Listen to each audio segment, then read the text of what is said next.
Voy a contarles la historia de ese grupo tan malora y de tan triste memoria llamado La Barredora. Este grupo criminal nos da susto, miedo y asco. Ha hecho mucho, mucho mal en las tierras de Tabasco. En las tierras del Pozol trafica con huachicol. Son los peores criminales de las tierras tropicales. Con su mente malhechora, Hernán Bermúdez Requena dirigía La Barredora. Hernán se afilió a Morena y juró no robar, no mentir ni traicionar. Y mintió y robó y a todos nos traicionó, pues desde la policía a su cártel dirigía. Lo denunció Javier May, hoy Bermúdez, cual bandido está prófugo, escondido, se fue sin decir goodbye. A Hernán Bermúdez Requena lo nombró Adán Augusto, eso no fue cosa buena y la gente está disgusto. La gente pide justicia, nadie quiere el contubernio de capos y autoridades que se vio en otros sexenios. Que se busque y se investigue, que a los capos nadie arrope, que se agarre y se castigue y que tope donde tope. No mentir, no robar, nunca, nunca traicionar. Que salgan al sol los trapos y que agarren a los capos y que caiga quien se caiga, haiga sido como lo haiga.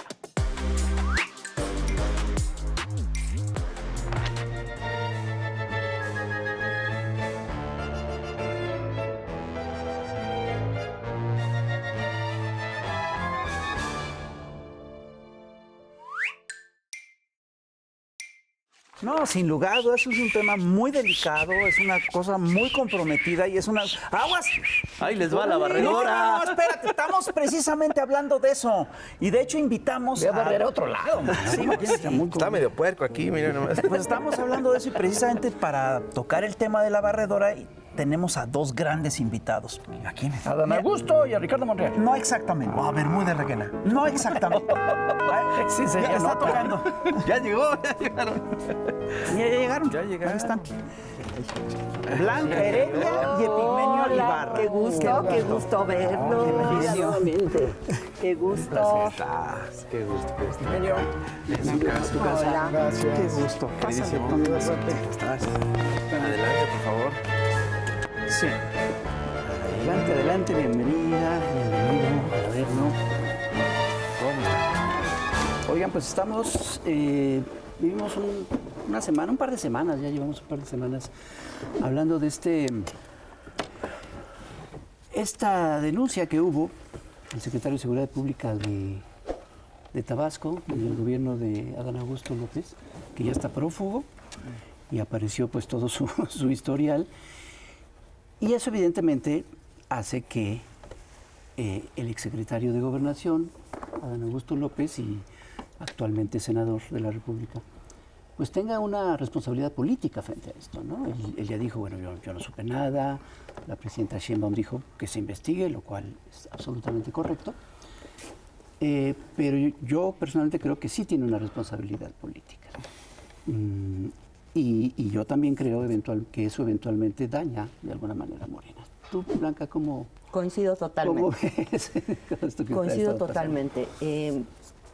Pues hay ya mucha información en el sentido primero que había un conocimiento recíproco del senador Adán Augusto López y del que fue su secretario de Seguridad en Tabasco desde años atrás, ¿sí? Y además ha salido información en el sentido de que el señor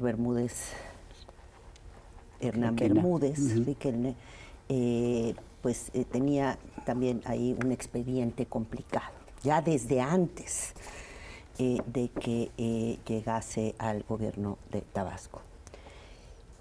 Entonces, pues sí me parece que mínimamente hay una responsabilidad política, porque si yo nombro a alguien, ¿sí?, y luego resulta que ese alguien es no solamente vínculo, sino integrante activo de una organización criminal, creador de una organización criminal vinculado con una de las más importantes organizaciones criminales de México y del mundo, que es el Cártel Jalisco Nueva Generación, pues es difícil imaginar que yo no tuviese alguna responsabilidad en haber analizado a profundidad primero la trayectoria de esa persona que estoy nombrando, y después suena también un tanto difícil de creer que si yo como responsable, digamos en este caso, él como gobernador de Tabasco se reunía semanalmente con esta persona que llevaba pues un tema tan importante como la seguridad del responsable directo, la seguridad nombrado directamente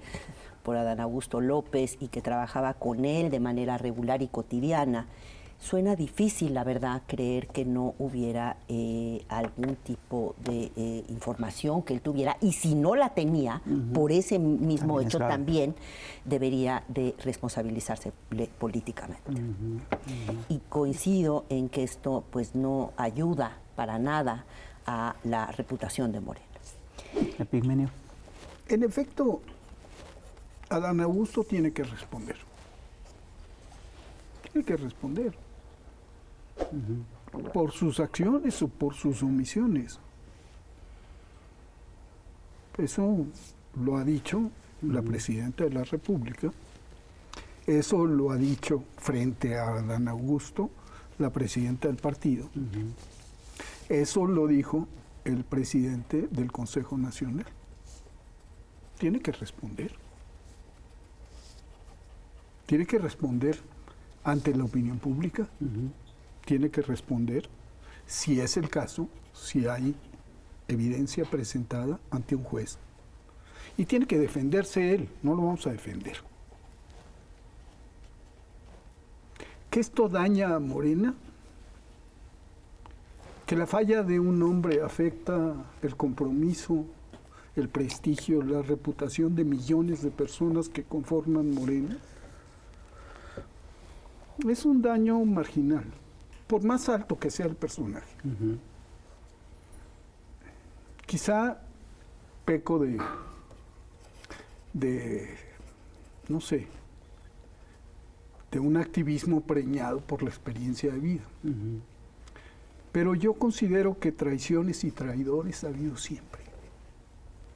Y que los movimientos sobreviven a pesar de las traiciones y los traidores. Por su raigambre, por la fuerza de sus principios y de sus convicciones. Y para mí Morena, como López Obrador y como Claudia, representan un movimiento revolucionario inédito en la historia del mundo. Y que tiene una característica que también vuelve frágil en un momento, pero que lo define, la amplitud. La propuesta de López Obrador, por el bien de todos, primero los pobres, quiere decir que ahí cabemos todas y todos. Y hay una condición, no importa de dónde vengas, no importa tu pasado, importa tu presente y tu futuro, y tu compromiso. Déjame terminar. Sí.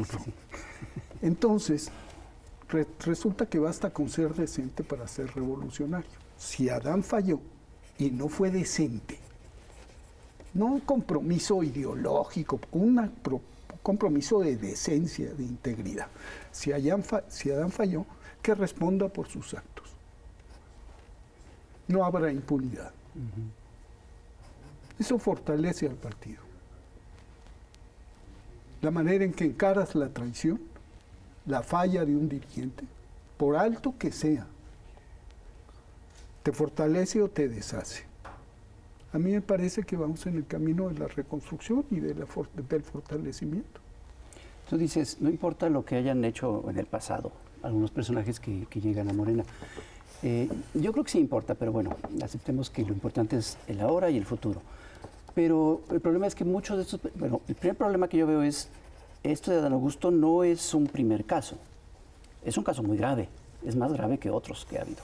Pero sí empieza o marca de alguna manera una constante en esta idea de estar recibiendo a personajes que representan de alguna manera o que tienen muchas prácticas del viejo régimen, ese régimen que queremos, los que estamos en el movimiento de la 4T, que es algo mucho más grande que Morena, queremos desterrar definitivamente. Y llegan una serie de personajes que con prácticas de ese viejo régimen, con prácticas priistas. Y yo creo que Adán Augusto es uno de estos personajes y que se suman a varios otros que siguen con esas prácticas. A ver, en yo el aquí... presente y que todo a mí me hace pensar que en el futuro van a seguir siguiendo esas No, a ver, prácticas. yo aquí creo que el tema es mucho más profundo que simplemente una cuestión de personajes que van llegando. Es decir, Sí, claro. Esto que estás describiendo ha ocurrido en absolutamente todos los procesos de transformación de la historia de México. Siempre ha habido realineamientos, siempre ha habido reacomodos. Y justamente el gran éxito, lo que marca el triunfo de estos movimientos, es que logra conquistar la hegemonía en un momento dado, que logra que de repente todo el mundo diga, bueno, está bien, estamos de acuerdo con la independencia del país. Que todo el mundo diga, está bien, bueno, está bien. No está bien que el clero dicte la conciencia de la nación. Y también, y en el caso de la Revolución Mexicana, bueno, está bien. No está bien que haya tanta injusticia social. En todos esos procesos hay reacomodos muy importantes y todo el mundo, incluso los revolucionarios que arrancan estos movimientos, ¿sí?, tienen resabios del pasado. Nosotros mismos, como periodistas, tenemos vicios que vienen de la forma en la que aprendimos a hacer periodismo. No puede ser de otra manera. De ahí venimos todos. Y yo sí creo que todo esto forma parte de un proceso lento de transformación, ¿sí? Y que es un proceso complejo de transformación, en el cual la conciencia y el nivel, digamos, de la forma en la que se superan los problemas se da siempre de manera desigual y combinada. O tú encuentras otro momento, Blanca, de la historia de México en el que no se hayan dado estos procesos. Pues no es decir, resumirlo, reducirlo a un tema de personajes que tienen vicios del pasado es quedarse en las lógicas de la pequeña política. No, es lo que que no es importa solo- es la narrativa general, lo que importa es el proyecto, lo que importa es efectivamente lo que se construye a partir de lo que se tiene. Solo construimos a partir de lo que tenemos. Yo no lo estoy reduciendo solo a una lista de personajes, pero esos personajes conforman algo que es importante Y dentro nosotros de esta también. transformación. Y nosotros Sí. también. ¿eh? Ahora, sí, yo coincido totalmente, Rafael, en que estos procesos dan aquí, no solamente en México, en el todo el mundo, mundo. digamos, ¿no? O sea, Sí, en ya todo el planeta. Tocqueville, ¿no? Sí, Mencionaba las la Revolución continuidades, Rusa. por ejemplo, o la Revolución Francesa y el viejo régimen, claro. digamos, hay continuidades incluso en rupturas tan fuertes como la Así Revolución es. Francesa o la Revolución Rusa, la mexicana, la china y demás, con mayor o menor grado. ¿sí? Ahora, pensando en la narrativa, Axel. me parece que sí hay un elemento que es importante que tengamos presente y que no voy a decirles nada nuevo, pero sí parte, digamos, de la narrativa que nos propuso Andrés Manuel López Obrador en su momento, incluía como un elemento muy importante la integridad Sí, claro. en diferentes dimensiones, ¿verdad? La honestidad, la no corrupción, el ponerse uno como funcionario público o como representante electo, pues poner los intereses de los representados, del pueblo, de la gente, por encima de los intereses particulares. Y me parece que en ese contexto de esa narrativa, que no todos los movimientos y todos los partidos hacen de ese elemento un elemento central, identitario de esa narrativa. No es marginal. ¿sí? Por eso el partido. En ese contexto, ¿sí? Sí, el caso de Adán Augusto, que efectivamente no es el único, pero sí hasta el momento uno de los más importantes y notorios por la trayectoria de la persona, el lugar que ocupa hasta el día de hoy, 25 de julio del 2025. 27, porque hoy es domingo 27. Hoy es, perdón, bueno, eso lo cambia, ¿verdad? Hasta el día de hoy, domingo 27 de julio, pues sí me parece que le plantea al partido como organización, porque el movimiento no tiene una manera de expresarse de forma institucional, digamos, ¿no? Pero el partido, como el representante del movimiento, sí tiene una responsabilidad enorme con respecto a cuidar su buen nombre y cuidar ese aspecto que es tan central en esa narrativa de Morena y del Movimiento de Regeneración Nacional. Yo creo que hay dos cosas. Primero, quiero volver un poquito atrás a propósito de las diferencias, realineamientos, y recordar lo que dijo Lenin cuando se salen los mencheviques y quedan ese puñadito, desesperados. Y Lenin dice, salimos fortalecidos. Entonces, la verdad, en la historia de los movimientos revolucionarios, y hay que entender de que esto es una revolución única, porque es pacífica, porque se produce en libertad. Todas las revoluciones toman medidas coercitivas, suprimen la libertad de prensa, suprimen la libertad de organización. Lo tienen que hacer para sobrevivir en un entorno negativo. Romper totalmente. ¿Qué pasa? Porque ahí voy a ligar con las narrativas. ¿Qué pasa con la Cuarta Transformación? Derrota pacíficamente a uno de los regímenes más autoritarios, más represivos, más corruptos y más longevos de la historia moderna. Es una hazaña extraordinaria. ¿Por qué lo logra? Por la amplitud. Por la amplitud. Porque el humanismo mexicano y Andrés Manuel lo que proponen es parecerse al pueblo de México, entender al pueblo de México y no meterlo en esquemas ideológicos. No que el pueblo se parezca a lo que yo diseño. En esa entrada... Que esté totalmente divorciado, como sucedía. En esa entrada del pueblo se cuelan muchas cosas que tienes que ir eliminando. Se cuela gente. Es preciso. Porque así es el pueblo. Yo en la guerra, compañeros llegaban a El Salvador, a un pueblito campesino muy pobre, compañeros mexicanos de izquierda, y se sentían libres y yo les decía, cuidado, son de los escuadrones de la muerte, son de la mano blanca.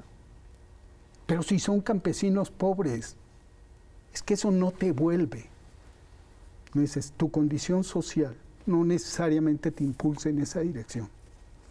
Y aquí viene el asunto de la narrativa. No estamos en una sala de operaciones. Esto no se produce en un ambiente aséptico. Está incursionando la derecha, que tiene un propósito fundamental. Destruir a Morena, deslegitimar a Claudia, implantar la narrativa del narcogobierno, que es un esfuerzo central. Y ese esfuerzo comenzó el año pasado en las elecciones. Y eso es orgánico. Narcopresidente, narcopresidenta, narcocandidata, narcogobierno, narcopartido. Adán Augusto, con sus omisiones o acciones, le da munición a la derecha. Pero nosotros tenemos que tener, me parece, quienes estamos con el movimiento, estar vacunados de no replicar acríticamente esta narrativa de la derecha. Morena no es un narcopartido, el de México no es un narcogobierno. Eso le conviene a los Estados Unidos. ¿Se pudrió un hombre? Sí. ¿Qué se hace con ese hombre? Se le quita, se le señala y se le dice, responde. ¿Y qué se dice al pueblo? No va a haber impunidad. Pues por el bien de todos, primero los valores. Vamos a un corte de estación y vamos a ver los universos paralelos. No se vayan.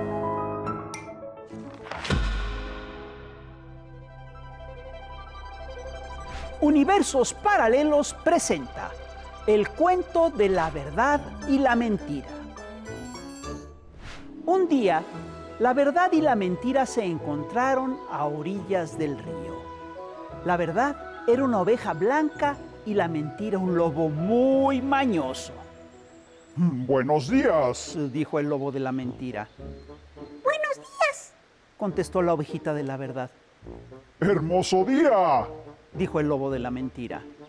Y la oveja de la verdad miró al cielo y como el día estaba de veras hermoso, dijo: hermoso día. Y el lobo de la mentira replicó: Aún más hermosas están hoy las aguas de este río. La borreguita de la verdad miró las aguas del río para convencerse de que era verdad, y sí, era cierto que las aguas del río se veían hermosas. Cierto, están hermosas, Dijo la verdad. Y la mentira invitó a la oveja de la verdad a zambullirse en las aguas frescas del río y, dirigiéndose hacia el agua, dijo: Vayamos al agua a nadar. La borreguita de la verdad tocó el agua. Se dio cuenta de que, en efecto, el agua estaba fresca y cristalina y decidió hacerle caso al lobo de la mentira. Los dos se quitaron la ropa y se lanzaron al agua. Nadaron un rato, muy a gusto, y de pronto, cuando la oveja de la verdad miraba hacia otro lado, el lobo de la mentira se salió del agua, se puso la piel de la oveja y se fue por el mundo. Se fue vestido con la piel de la oveja de la verdad. Vestido con la piel de la oveja de la verdad, el lobo de la mentira se comportó como si él fuera el cordero de la verdad. Todo el mundo le creía al lobo de la mentira que él era la verdad y con todo candor le creían todo lo que decía. Y uno a uno, sin que nadie se diera cuenta, el lobo de la mentira con piel de oveja les quitaba todo a todos. Los esquilmaba y hasta se los comía. El lobo de la mentira se hizo dueño de revistas, periódicos y estaciones de radio y televisión. Se convirtió en un magnate de medios y se hizo asesorar por expertos en operaciones psicológicas y mediáticas. Armaba sus narrativas en consonancia con Washington y, de vez en cuando, para fortalecer sus mentiras, decía alguna verdad.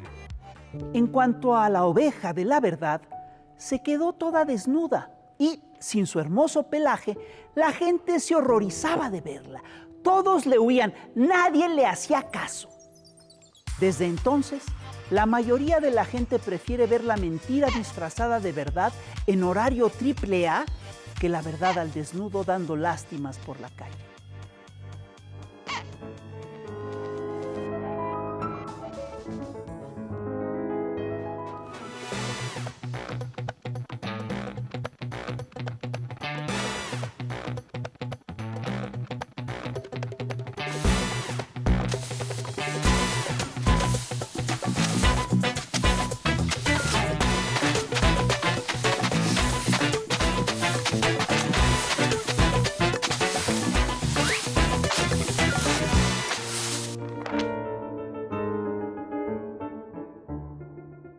Y seguimos aquí en Chamuco TV platicando ni más ni menos que con Blanca Heredia y con Epigmenio Ibarra sobre el caso de Morena y las narrativas. Estamos hablando precisamente sobre las narrativas que se han ido instalando.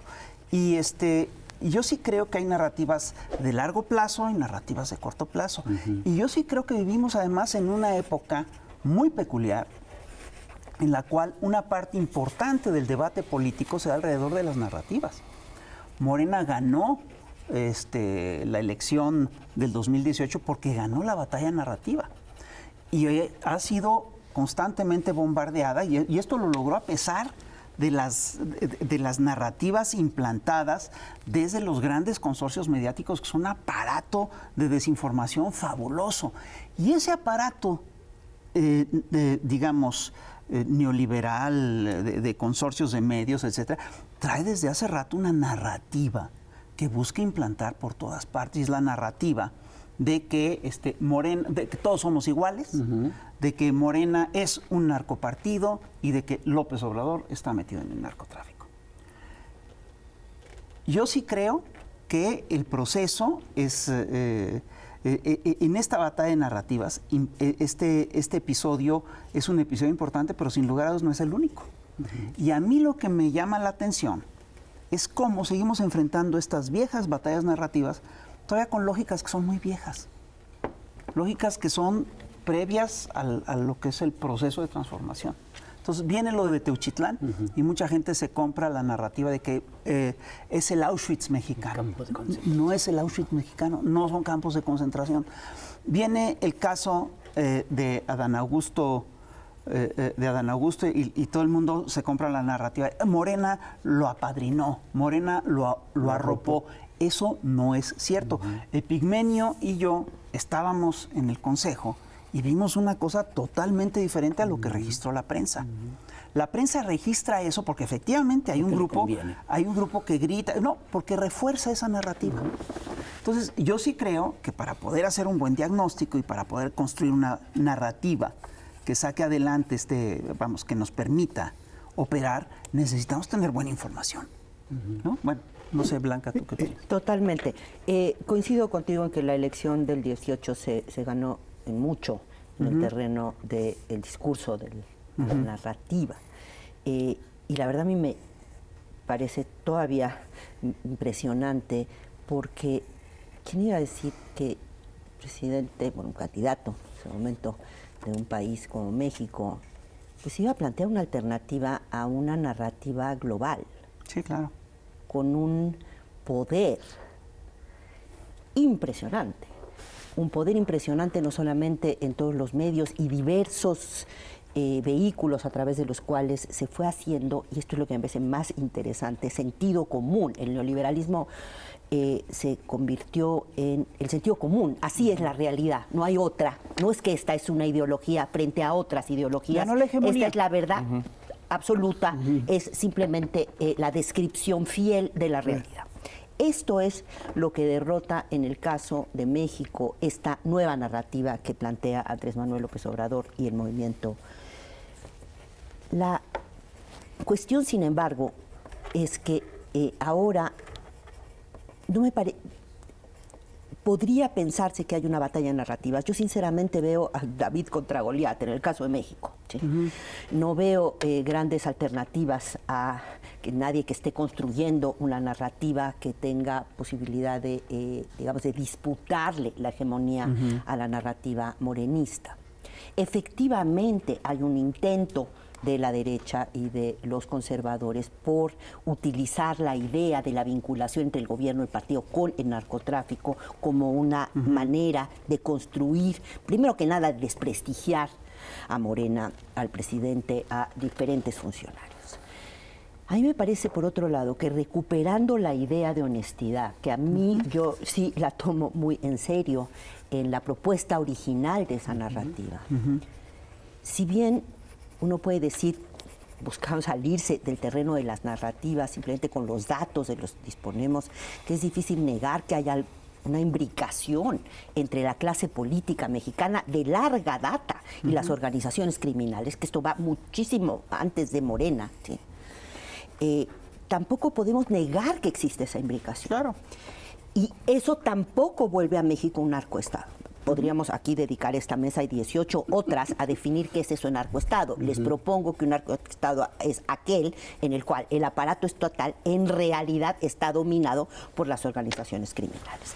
Fuera de Trump y, digamos, su fiscal y estos que dicen estas cosas, yo creo que nadie cree eso en realidad, porque no hay datos para pensar que efectivamente hoy los que gobiernan son los criminales. Los que tienen, digamos, el monopolio de la violencia legítima son las organizaciones criminales. Dicho esto, tampoco podemos negar, y no me parece que fuera buena idea negar, ¿sí? Que sí tenemos un problema. Sí, claro. Que tenemos un problema en donde la clase política ha estado, porque además si no sería incomprensible el crecimiento de estas organizaciones que han crecido solapadas y bajo el cobijo de diferentes administraciones, diferentes niveles de gobiernos, y sin los cuales esta expansión de estas organizaciones y su poder sería incomprensible. Y el problema para Morena, y más allá de Morena, para el país, dado que nos tiene puesto en la mira Trump con este tema precisamente, es que Adán Augusto ya no nada más es un problema para Morena o para la presidenta, es un problema para todos los mexicanos, porque nos coloca en una posición de vulnerabilidad que no me parece que sea correcta que tengamos.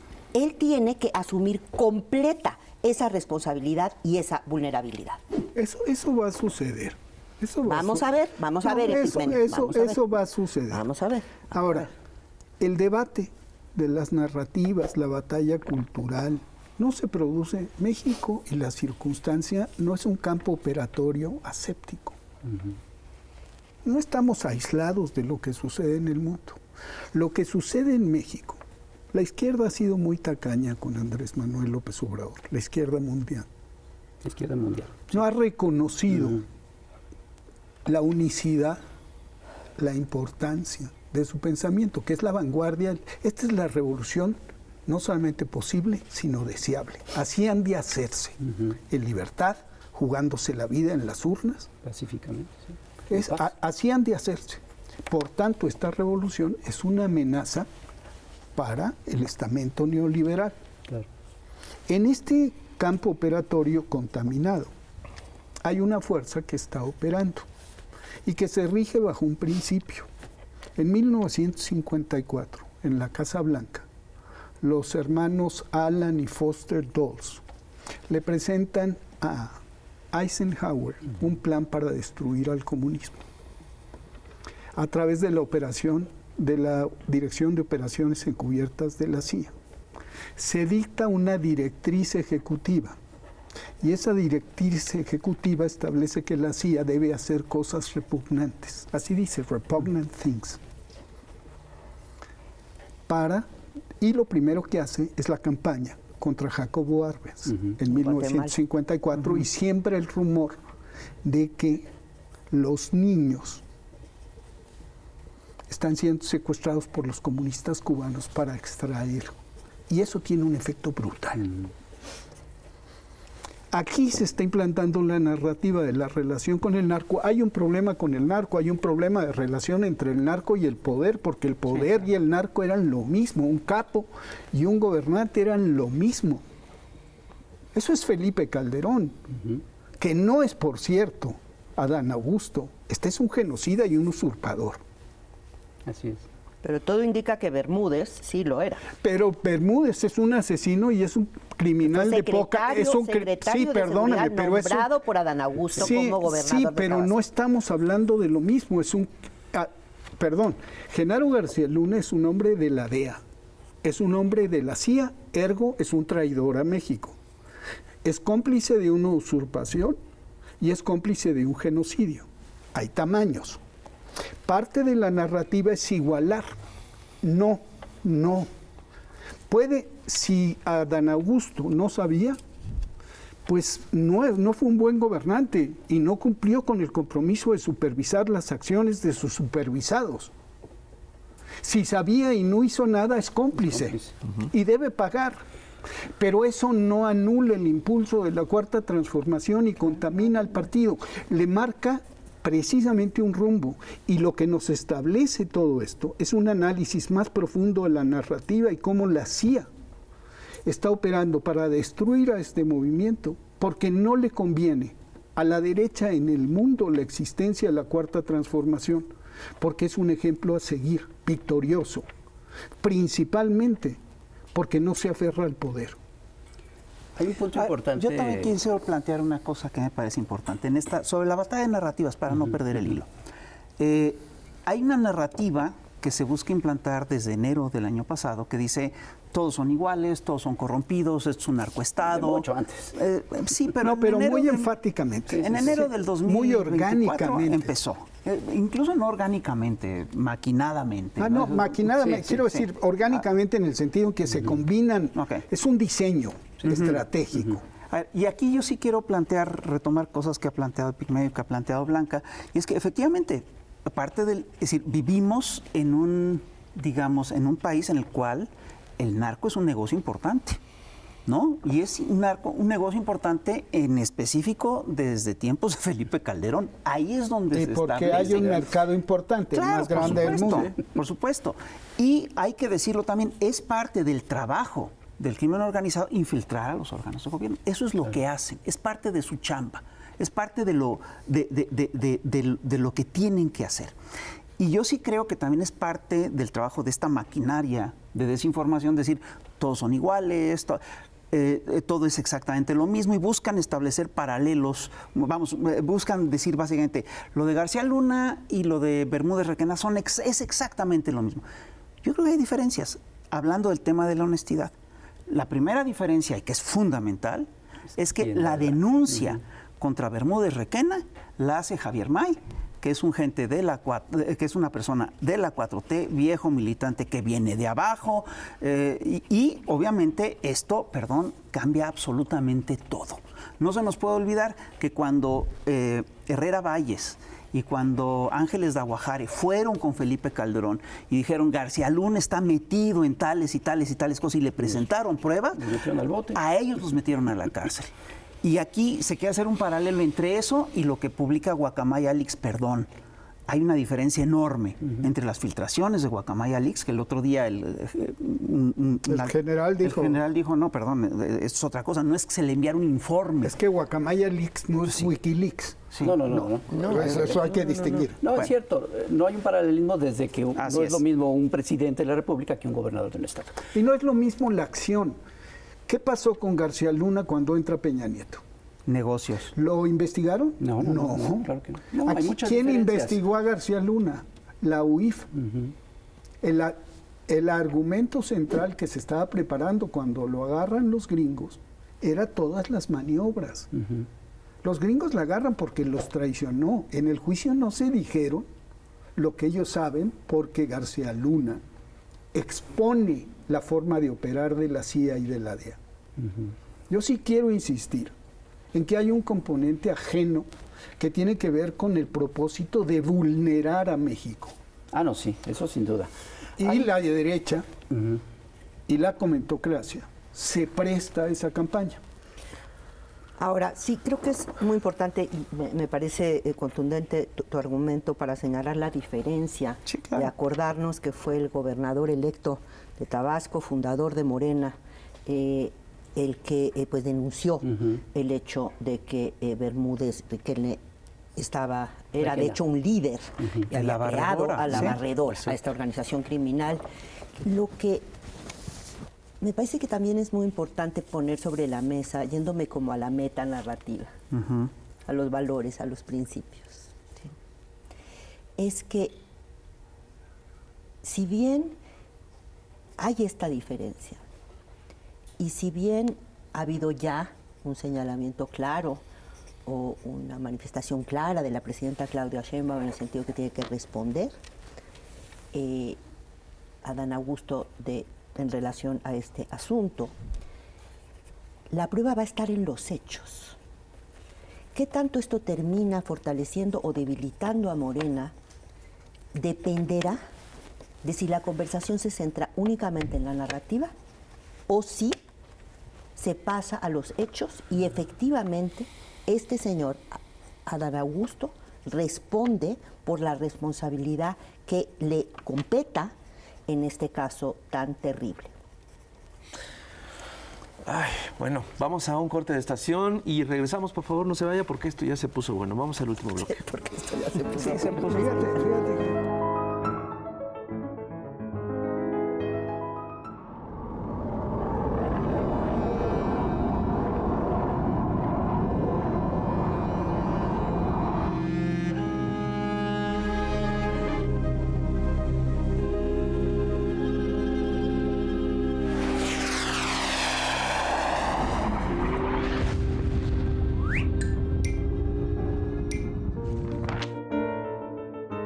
Seguimos en Chamuco TV y estamos platicando con Blanca Heredia. Blanca, muchas gracias por estar aquí, y con Epigmenio Ibarra. Hay un punto que yo quería plantear hace un momento, que yo creo que es importante. Efectivamente, ya hablamos que hay una campaña desde hace ya, ustedes dicen que desde enero, yo digo que lleva ya muchísimos años, una campaña en contra, principalmente del observador, obviamente en contra de la 4T, en contra de Claudia Sheinbaum, narcopresidente, todo esto. Y la gran mayoría de lo que se dice en esta campaña son abiertas mentiras, son calumnias, son cosas que la mayoría de la gente no cree. Y eso ha sido una buena manera de enfrentar esa campaña. Son cosas absurdas, ¿no? E incluso cosas importantes como lo de ProPublica, lo de Team Golden, todo esto. Realmente no hay en la realidad pruebas para sostener todo eso. Pero de pronto hay cosas, y yo creo que esa es una diferencia importante, que son parte de esta campaña, pero que sí tienen ácido en la realidad. Sí, claro. Una de esas mínima es lo del Consejo de Morena, en donde se grita no está solo. Fueron muy poquitas personas, pero sí sucedió.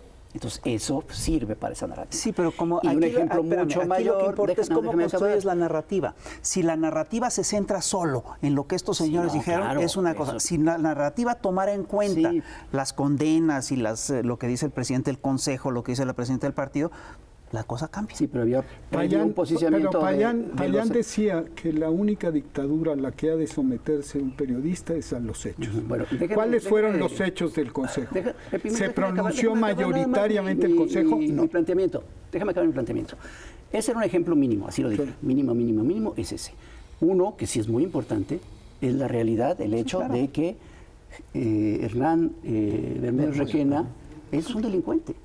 ¿No? Está prófugo. Una serie de cargos terribles y que está prófugo. Terribles Eso es cargos, real. no es un delincuente menor. ¿no? Exacto, eso es real y eso, pues, por supuesto, hace un momento decías, Epimenio, es darle municiones a la derecha. Bueno, para un gran sector no solo es darle municiones, es darle la razón. No dije eso. Dije una cosa. Dije, Adán Augusto, después de decir, debe responder, si es acusado, debe ir a la cárcel. Lo dije. Sí, claro. ¿Ok? Después de decir eso, dije, además Adán Augusto le dio municiones a la derecha. Él, es decir, con su traición, porque omisión o acción es traición, da municiones a la derecha. Es un hecho. Es un hecho. Sí, sí, sí. No estoy diciendo, ay, la derecha está aprovechando. No, hay un hecho. Y no estoy diciendo que Requena no sea un asesino. Lo dije. En relación con García Luna y los crímenes de García Luna, es un delincuente de poca monta. En relación con García Luna, dirige un cartel local que hizo cosas horrorosas. Sí. García Luna son otras ligas. Sí, Y si dejamos de desconocer eso, porque parte de esta cosa de batalla narrativa tiene que ver con diluir la responsabilidad de Felipe Calderón. sí, claro. Fue un error humano como el de Adán. Es que todos son iguales, todos los políticos. En el fondo quieren que partido, que política sean malas palabras. En el fondo quieren que todo lo relacionado con el ejercicio de la política es corrupción. Pues no. 1, 2, 3, 20, 50 traidores. No pueden más que millones y que la voluntad de justicia de un pueblo. Se le va a castigar. Y si el Senado no tomó acciones fuertes, el presidente del Senado no lo hizo, pues se equivocó. Y hay que decirlo con todas sus letras. Hay que decirlo. Porque la presidenta fue clara, porque la presidenta de Morena fue clara, porque el presidente del Consejo de Morena, y esos señalamientos. No habrá impunidad, no se tolerará que se salgan con la suya. Esa era la nota. El Consejo de Morena se pronuncia. Un sector gritó, no está solo. Esos son los hechos.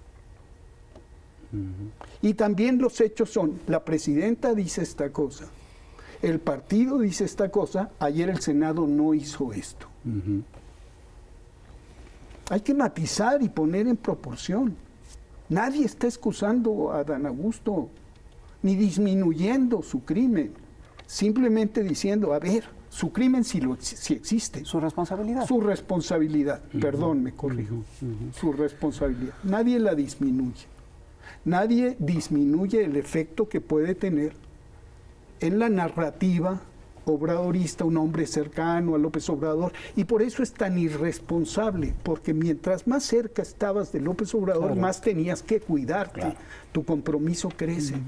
Mientras más escalas en la voluntad popular y llegas a ser candidato presidencial del movimiento, tienes que ser impoluto. No puedes tener muertos en el closet. Ese es el compromiso. Ni requenas en el baño. Ni requenas en el baño. No puede haber huesos debajo de tu cama. Totalmente, totalmente. Simplemente yo quiero reiterar que esto es algo inadmisible, que podría tener, insisto, un costo para la reputación de Morena en caso de que no se traduzca en alguna manera que él tenga que pagar por esa responsabilidad. Pero va más allá de Morena. El presidente Donald Trump y altísimos funcionarios del gobierno norteamericano han señalado una cosa que yo sencillamente no alcanzo todavía a entender cómo llegaron a esta conclusión y cómo fueron capaces de decir esto.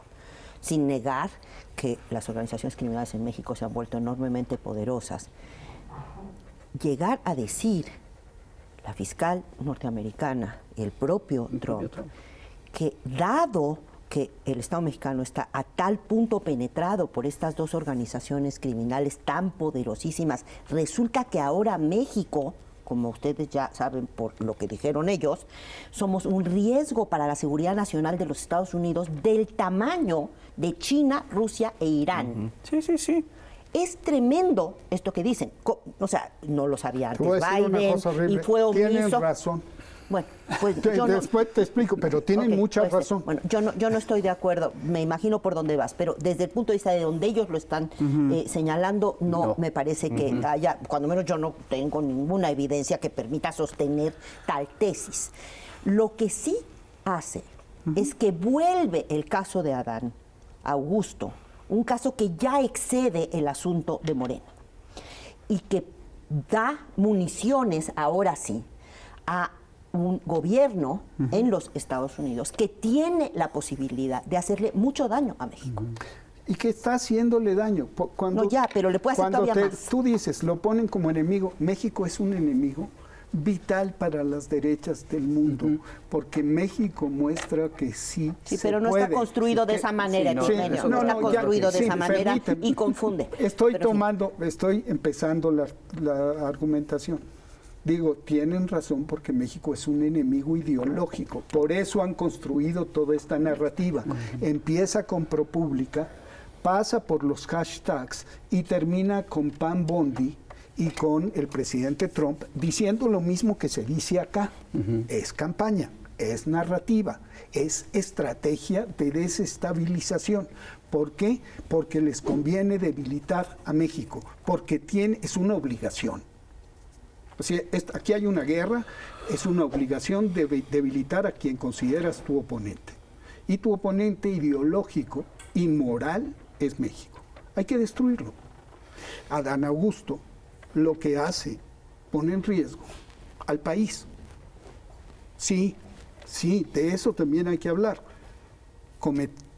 Pudo haber sido omiso, pudo haber sido cómplice, pero ya de todas maneras, por su comportamiento puso en riesgo al país. Totalmente. Total. Así es. Ahora, yo sí quiero señalar una última cosa, que, bueno, no una última cosa, pero sí quiero hacer un planteamiento que yo sí creo que es central en todo este proceso. Y es, bueno, tiene que haber aquí justicia implacable, ¿no? La justicia, tiene que haber justicia y tiene que ser implacable. Pero para ser implacable, primero tiene que haber justicia y tiene que ser justa.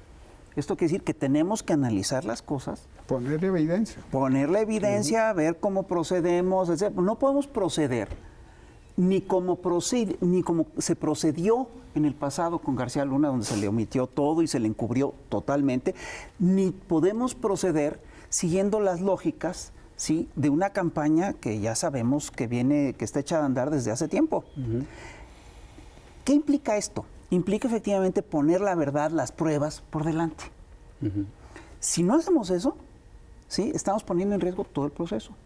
No estoy diciendo que haya que ser demasiado cuidadosos o con los inculpados. Al contrario, hay que ser duros y todo eso. Pero para poder ser duros y contundentes tenemos que operar a partir de las pruebas. No podemos actuar a partir, y lo dijo Claudia muy claramente, a partir de un linchamiento mediático. Pero también existe, ese es el tema. El linchamiento mediático ha existido siempre.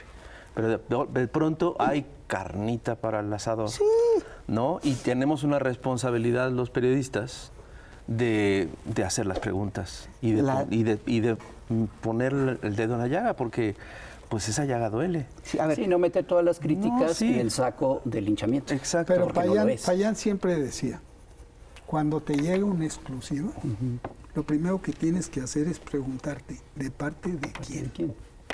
¿De Pues parte de quién?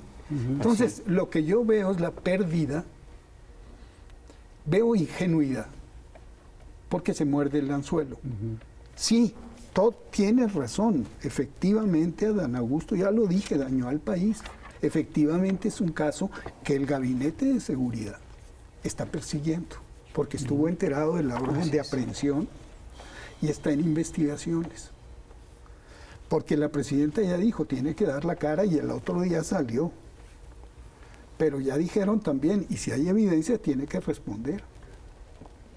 Entonces no se está, se está solapando. No se está Sí, encubriendo. ahora, con respecto a lo de las pruebas, yo no soy abogada, pero de lo que entiendo y he platicado con abogados, no nada más de este caso, ¿sí?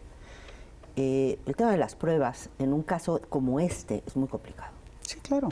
Es muy complicado y se puede volver muy fácilmente un pretexto, una manera de en realidad no hacer justicia. Déjate tú si implacable o no implacable. Y yo insisto en lo implacable, ¿eh? Sí, yo coincido contigo en que ojalá fuera las dos cosas, justicia ya implacable para una persona, para un sujeto que ha puesto en riesgo a mi país. Y la verdad es que sí me preocupa el tema de cómo las pruebas y la insistencia en las pruebas se acabe convirtiendo en la salida para cobijar la impunidad o para dar un coscorrón. Porque resulte más caro, en algún otro sentido, hacer justicia implacable. Y me explico.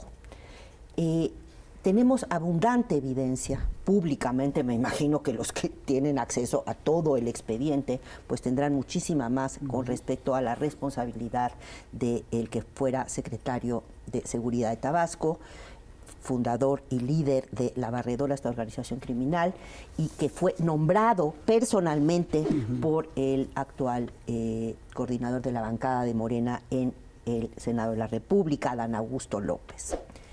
Lo que va a ser muy difícil es encontrar pruebas materiales que vinculen a los dos, Adán Augusto con Bermúdez Riquelme. Algún audio en donde le diga, oye, amigo comandante H, que Adán Augusto le dijera, comandante H, ¿cómo has estado? Vámonos a echar unas chelas, ¿qué tal? Está bien padre, ¿cómo estás matando a todas estas personas? Pues eso no va a salir, ese audio, o sea, en fin, estaría bueno que alguien lo tuviera, pero simplemente quiero poner eso sobre la mesa. Cuando nos movemos, y así empezamos esta discusión, al terreno de la responsabilidad política, será en el campo de la construcción de los argumentos a partir de las pruebas disponibles, donde veremos o no la voluntad de hacer justicia. Me gustaría hacer una precisión. Tú dices, puede pasar esto. También puede pasar lo contrario. También pueden honrar su palabra ante el pueblo de México. Sin duda. Claudia, sin duda. Luisa, sin duda. El Gabinete de Seguridad y la nueva Corte.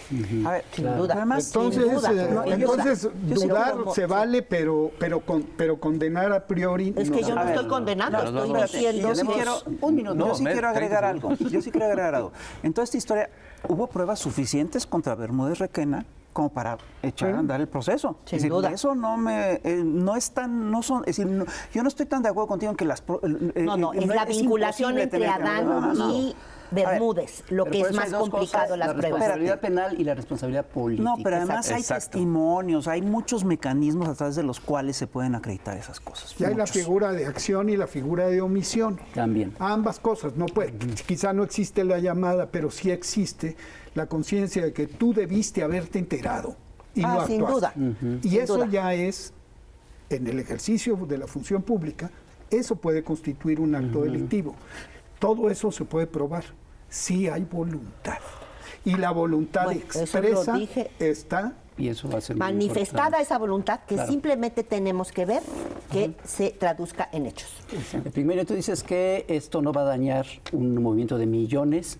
Yo quiero tener tu certeza, ojalá así sea, pero sí es una situación muy, muy, muy importante, porque lo peor que puede pasar es que cosas como esta vacíen de contenido el discurso de algo tan importante como Yo es digo que es la un revolución discurso, de la 4T. es un discurso tan potente, tan extraordinario. Por el bien de todos, primero los pobres, tiene el mismo peso que libertad, igualdad, fraternidad Totalmente. o proletarios de Y todos no los solamente países eso, unidos. yo estoy convencido que no es, es el proyecto en sí lo que va a sustentar al movimiento.